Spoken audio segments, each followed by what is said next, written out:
designing for the poor translates to designing for everyone just basically means that think of it as like a ladder, right? And if you look at the lowest rung and just think of how easy it is to access that. And even the people on the top rung can always get to the bottom rung, right?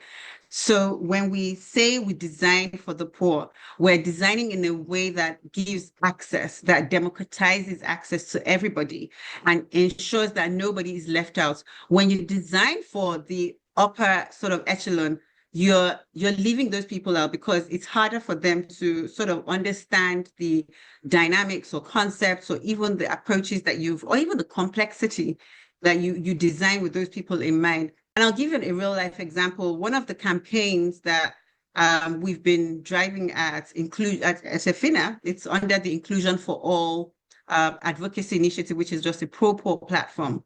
And what we found was with the ID enrollment, which is a key enabler. So a lot of people don't have access to bank accounts because they don't even have the required documentation like ID. A lot of Nigerians don't have that foundational ID, which essentially is the gateway to access to a lot of formal services, including social welfare programs. Now, when the government started to drive that enrollment process for people to own their national identity number, that's what it's called in Nigeria. What they found was the devices that were designed for this enrollment, when they went into rural communities where there were the source of livelihood was farming, and they're using like very crude means to farm, their palms are sort of all calloused and everything.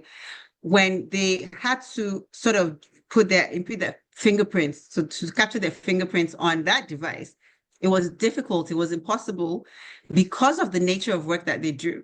Now, imagine if it was easier for people in the urban communities. Now, imagine if they had designed with those kinds of people in mind. It means that they wouldn't have lost the people in those rural communities, and they wouldn't have had a problem for sure in the urban communities because the sensitivity of those devices would perfectly work for everybody.